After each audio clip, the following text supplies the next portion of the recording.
పాతపట్నం నియోజకవర్గం కేంద్రంలో గల ఎర్ర చెరువు వద్ద ప్రభుత్వ ఆదేశాలతో జలవనరుల శాఖ వద్ద నిర్వహించిన నీటి భద్రత సాగునీటి సంఘాల బాధ్యత కార్యక్రమంలో ముఖ్య అతిథిగా నియోజకవర్గ శాసనసభ్యులు గౌరవ మామిడి గోవిందరావు పాల్గొన్నారు.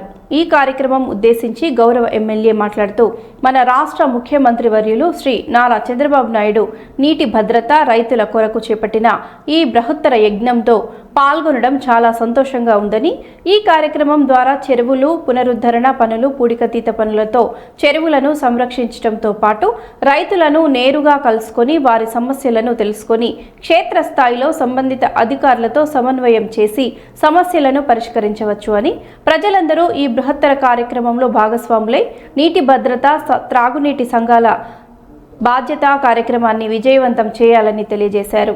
ఈ కార్యక్రమంలో జిల్లా పరిషత్ ముఖ్య కార్యనిర్వాహక అధికారి రావడ వెంకటరామన్ గారు, మండల అధికారులు, మండల నాయకులు, కార్యకర్తలు, నీటి సంఘాల నాయకులు, రైతులు పాల్గొన్నారు. ఎవరైతే ఇరిగేషన్ డిపార్ట్మెంట్ మామూలుగా మన నీటిపారుదల సంఘ చైర్మన్లు ఉన్నారో వీళ్ళకి ఇప్పుడు కూడా మనము ఎన్నికయ్యి ఆల్రెడీ 1 year అయిపోతుంది. వీళ్ళు కూడా పనులు కల్పించవలసిన బాధ్యత మనకు ఉంది. ఎందుకంటే వీళ్ళు కూడా సమస్యలు పెట్టారు, సంబంధించి డిపార్ట్మెంట్ల ద్వారా వాళ్ళు ఎస్టిమేషన్ లిస్టులు ఇచ్చారు, కానీ ఇంతవరకు శాంక్షన్ అవ్వకుండా చాలా మంది పెండింగ్లు ఉన్నాయి. అది కూడా మనం తీసుకోవాల్సిన బాధ్యత ఉంది. అంటే ఏదో సీఎం గారు పెట్టారు కదా, ఆయన ఒక మంచి కార్యక్రమం పెట్టారు, మంచి మనసు చెప్పారు. ప్రతి పిల్లడు ఒకటి గుర్తించాలి, ప్రతి పిల్లడు కూడా తల్లిదండ్రులు ఏం చేస్తారు, కష్టపడి నానా స్కూల్కి చదువుకోవాలంటే దానిలో 3 రోజులు పాస్ అవుతారు. తగ్గిన 60 మందిలో కూడా 3 పాస్ అవుతారు, 10 మంది పాస్ అవుతారు, తగ్గిన వాళ్ళందరూ వెనక్కి పడిపోతారు. సీఎం గారి ఆలోచన ఏంటి, ఈ విధానంలో ఒక మార్పు రావాలి, భూగర్భ జలాలు పెరగాలి, వ్యవసాయానికి అనుసంధానంగా ఉండాలి, ప్రతి రైతు బాగుండాలి, ప్రతి ఒక్కరు బాగుండాలి, ఆంధ్రప్రదేశ్ పుష్కలంగా ఉండాలి అని అనుకున్న ఒక కార్యక్రమం పెడితే మనం ఇక్కడ లోపాలు ఎక్కడ ఉంటాయంటే ప్రజల సైడ్ నుంచి ఉన్నాయి, అధికారుల సైడ్ నుంచి ఉన్నాయి, ఇక్కడ మన నాయకుల సైడ్ నుంచి కూడా ఉన్నాయి. ఇవన్నీ అనుసంధానం అనేది జరగాలి. అది జరిగిన రోజే ఇవన్నీ కార్యక్రమాలు జరుగుతాయి.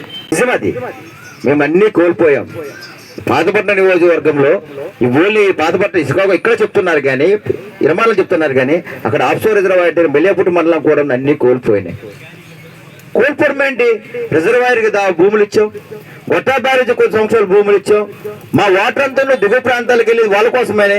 ఇందాక సింహాచలం గారు చెప్పారు కరెక్ట్గా, కరెక్టే, వాళ్ళకి వాటర్ అవసరం ఉన్నప్పుడు ఇక్కడ వేస్తున్నారు, వాళ్ళు తీసుకెళ్ళిపోతారు. ఇక్కడ సమస్య వచ్చినప్పుడు మాత్రం ఎవరు స్పందించట్లేదు. అది మాత్రం వాస్తవం. అది తాగడానికి నీళ్ళు లేవని పోరాడితే 265 కోట్లు వద్దానో నీరు ఇచ్చారు, మా నీరే వద్దానో తీసుకెళ్తాంటే అది డిస్కషన్ చేస్తే.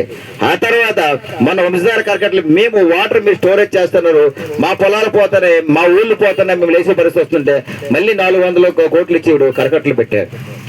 అయితే మనం పోరాడడం వల్ల ఏదైతే పిఎస్సిసి ఇక్కడ అధ్యక్షుడు ఉన్నాడో సింహాచలం, ఆయనే నాకు చాలా సార్లు చెప్పాడు, బాబా వ్యాపారాన్ని అవసరం, వ్యాపారాన్ని అవసరం, వ్యాపారాన్ని అవసరం అని లెటర్ దగ్గరుండి కొట్టించి ఇచ్చిన వ్యక్తి ఈరోజు వ్యాపారం కోసం వాళ్ళు వాటర్ అయితే వాళ్ళ మీద అంటే మనమే కోరాం, మనకు డెవలప్మెంట్ అవసరం అని కోరాం, మనం అవునాం. కానీ అది ఏదైనా సరే మంచి మనసుతో మనకు అది వ్యాపారం మనకు అవసరం ఉందో లేదో, కానీ ఆ దిగువ మీరు అన్నట్టు పలాస, ఆ టెక్కలి వాళ్ళకి ఆ అవసరం మీద వాటర్ స్టోరేజ్ అవ్వాలి, వాళ్ళకి వెళ్ళాలి. నేనేమంటానంటే ఏ సమస్య ఉన్నా సరే అధికారులతో కూర్చొని మనం అందరము కూర్చొని కోఆర్డినేట్ చేసుకొని ఆ కార్యక్రమం అయితే చేయవలసిన బాధ్యత మన అందరిపైన గురుత బాధ్యత ఉంది. చెరువులు కూడా డివైడ్ చేశారు, వేగంగా నిండే చెరువులు, లేటుగా నిండిపోయే చెరువులు, మామూలుగా ఎండిపోయిన చెరువులు, నిండిన చెరువులు కూడా చాలా ట్యాంక్ లాగా సమ్మర్ లో కూడా ఎండిన చెరువులు కూడా అది కూడా డివైడ్ చేశారు. ఆ చెరువుల ప్రకారము అభివృద్ధి అధికారులకి మీరు కూర్చొని ఒక మీటింగ్ పెట్టి ఎలా వాటర్ ఫుల్ఫిల్ చేయాలి, ఎలా వర్షాకాలంలో మనం ఎంత స్టోర్ చేస్తే అది యాసకాలంలో మనకు ఎంత ఉపయోగపడుతుంది, భూగర్భ జలాలు మనం ఎంతవరకు త్యాగాలి మనం చెబుతుంది. గతంలో పూర్వం ఏముండేది అని అంటే మనం ఇప్పుడు ఇంగుడు గుంతలు కానీ ఇంత అవేర్నెస్